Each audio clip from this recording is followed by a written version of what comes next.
అందరికీ నమస్కారం. ఈరోజు మనం ఒక అద్భుతమైన ప్రభుత్వ ఉద్యోగ అవకాశం గురించి తెలుసుకోబోతున్నాం. చాలా మందికి తెలియని ఒక మంచి అవకాశం ఇది.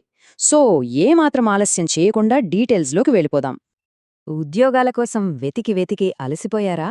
అంటే రోజుకి కొన్ని వందల వెబ్సైట్లు చూడటం, వాట్సాప్ గ్రూపుల్లో జాయిన్ అవ్వటం, ఇన్ని చేసినా సరైన జాబ్ దొరకట్లేదని చాలామంది ఫీలవుతూ ఉంటారు. ఈ ఫ్రస్ట్రేషన్ చాలా కామన్ కదా? అవును, ఈ ఫేక్ జాబ్ పోస్టులతో అయితే భలే ఇబ్బంది.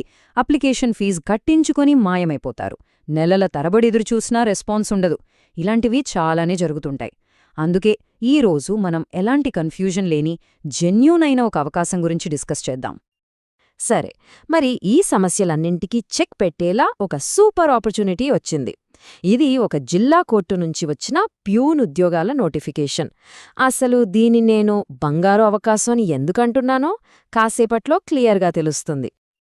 చూడండి, ఇక్కడ మొత్తం 10 ప్యూన్ పోస్టులున్నాయి. అరే, 10 పోస్ట్లా అని అనుకోవద్దు. ఎందుకంటే దీనికి కాంపిటీషన్ కూడా చాలా తక్కువగా ఉంటుంది. అదే అసలు పాయింట్. నెల జీతం వచ్చి 16,900 రూపాయలు. సరే, ఇది కొంచెం తక్కువే అనిపించొచ్చు, కానీ ఆలోచించండి. ఒక గవర్నమెంట్ సెక్టర్లోకి, అది కోర్టులో ఒక జాబ్తో ఎంటర్ అవ్వడానికి ఇదొక గేట్వే లాంటిది. జీతం కంటే ఆ విలువ చాలా ఎక్కువ. ఇక ఈ స్లైడ్లో ఉన్నది చాలా అంటే చాలా ఇంట్రెస్టింగ్ పాయింట్. ఈ ఉద్యోగానికి కావలసిన మినిమం క్వాలిఫికేషన్ కేవలం 8వ తరగతి పాస్. అంటే 10th ఫెయిల్ అయిన వాళ్ళు కూడా హ్యాపీగా అప్లై చేసుకోవచ్చన్నమాట. ఓకే, ఇప్పుడు అసలు ఈ జాబ్ నేచర్ ఏంటి, ఇది పర్మనెంటా కాదా, ఇంకా మిగిలిన ఇంపార్టెంట్ డీటెయిల్స్ ఏంటో కాస్త లోతుగా చూద్దాం. పదండి. నోటిఫికేషన్లో వాళ్ళు క్లియర్గా యాడ్ హాక్ బేసిస్ అని మెన్షన్ చేశారు. అంటే ఇదొక టెంపరరీ జాబ్. ఫస్ట్లో ఒక 6 నెలల పాటు తీసుకుంటారు. కానీ ఇక్కడే ఒక చిన్న ట్విస్ట్ ఉంది. అదేంటంటే, నోటిఫికేషన్లోని ఈ ఒక్క లైన్ చాలా ఇంపార్టెంట్. రెగ్యులర్ నియామకాలు జరిగే వరకు అన్నారు. అంటే ఏంటి? భవిష్యత్తులో ఇదే పోస్టులకి పర్మనెంట్ రిక్రూట్మెంట్ జరిగినప్పుడు ఆల్రెడీ ఈ అడ్హాక్ బేసిస్ మీద పనిచేస్తున్న వాళ్లకే ఫస్ట్ ప్రిఫరెన్స్ ఇస్తారన్నమాట. ఇదొక రకంగా పర్మనెంట్ అవ్వడానికి ఒక బ్యాక్ డోర్ ఎంట్రీ లాంటిది. రైట్, మరి ఈ పోస్టులకి అప్లై చెయ్యాలి అంటే ఉండాల్సిన అర్హతలేంటో ఇప్పుడు ఒకసారి క్లియర్గా చూసిద్దాం. ఇక్కడ చూడండి, ఏజ్ విషయానికొస్తే జనరల్ కేటగిరీ వాళ్లక్కూడా 18 నుంచి 42 ఏళ్ల వరకు అవకాశమిచ్చారు. ఎడ్యుకేషన్ మనం ముందే చెప్పుకున్నట్టు 8వ తరగతి పాస్ అయితే చాలు. ఇక లాంగ్వేజ్ హిందీ లేదా పంజాబీ మాట్లాడటం, అర్థం చేసుకోవటం రావాలి. మనలో చాలామందికి హిందీ వచ్చు కాబట్టి అదొక పెద్ద ప్రాబ్లం కాదు. ఆ మిడిల్ స్టాండర్డ్ అనే పదం చూసి ఏమాత్రం కన్ఫ్యూజ్ అవ్వద్దు.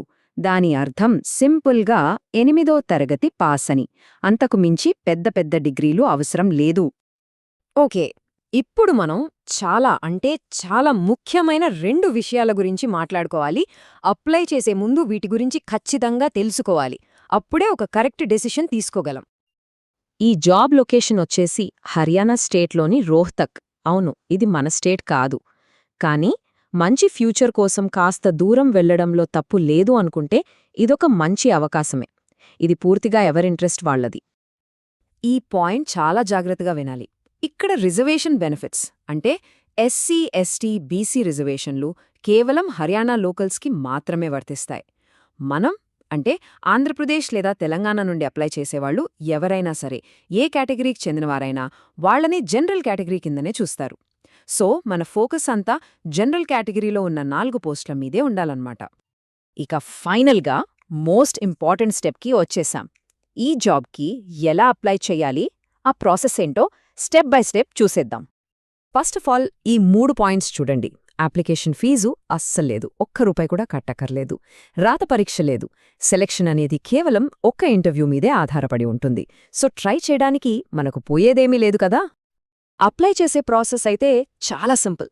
ఎడ్యుకేషనల్ సర్టిఫికెట్ల జిరాక్స్ కాపీలు తీసుకుని వాటి మీద సెల్ఫ్ అటెస్టేషన్ అంటే మన సంతకం పెట్టాలి.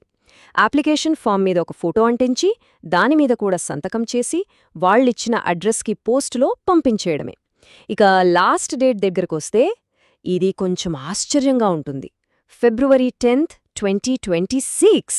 అవును, కరెక్ట్గానే విన్నారు, 2026. చాలా టైం ఉంది కదా అని నెమ్మదిగా ఉండొద్దు. వీలైనంత త్వరగా పంపేస్తే మంచిది. ఇక చివరగా ఈ ప్రశ్న గురించి ఆలోచించాలి. ఒక మంచి గవర్నమెంట్ కెరియర్ కోసం సొంత ఊరికి దూరంగా ఒక టెంపరరీ జాబ్తో స్టార్ట్ చేయడమనేది ఒక మంచి రిస్కేనా కాదా? ఈ విశ్లేషణలో ఉన్న సమాచారాన్ని బట్టి ఆ నిర్ణయం తీసుకోవాల్సింది ఎవరికి వారే.